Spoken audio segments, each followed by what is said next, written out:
আপনারা আমার বেডটা নষ্ট করছেন, এটা তো আমার থাকতে পারবো না এই বেডে পরিষ্কার করা ছাড়া।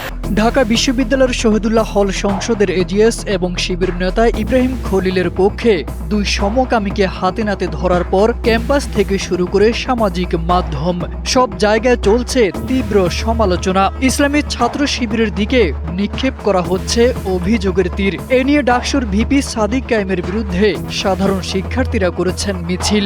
এমনকি হল প্রশাসন ইব্রাহিম খলিলের আবাসিক সিটও সাময়িকভাবে বাতিল করেছে।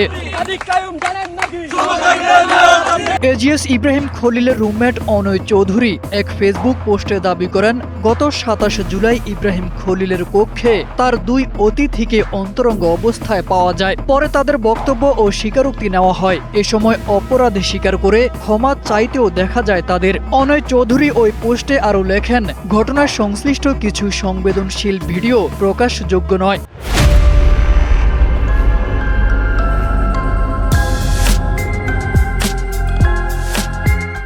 এদিকে এই ঘটনায় দুঃখ প্রকাশ করে শিবির নেতা ইব্রাহিম খলিল ফেসবুকে লেখেন, ঘটনাটি তার কক্ষে ঘটলেও এই বিষয়ে তার কোনো সম্পৃক্ততা ছিল না। তার অতিথিরা ঢাকায় চিকিৎসার জন্য এসেছিলেন বলে তাদের তিনি থাকতে দিয়েছিলেন।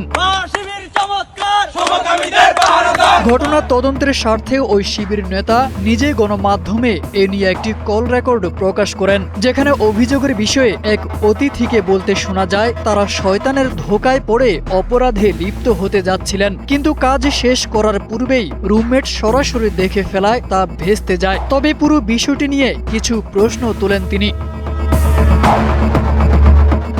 ইব্রাহিম খলিল দাবি করেন, ঘটনাটি ঘটে গেল ২৭ তারিখে, কিন্তু ভিডিও প্রকাশ করা হয় ১ তারিখে, অর্থাৎ ৫ দিন পর। প্রশ্ন তোলেন, কেন এতদিন পর এটি প্রকাশ করা হলো? তার মতে, ভিডিও ধারণকারী রুমমেটের সঙ্গে ঘটনাস্থলে আরও অনেকে উপস্থিত ছিলেন। এমনকি সিসিটিভি ফুটেজ দেখতে চাইলেও তা দেখানো হচ্ছে না।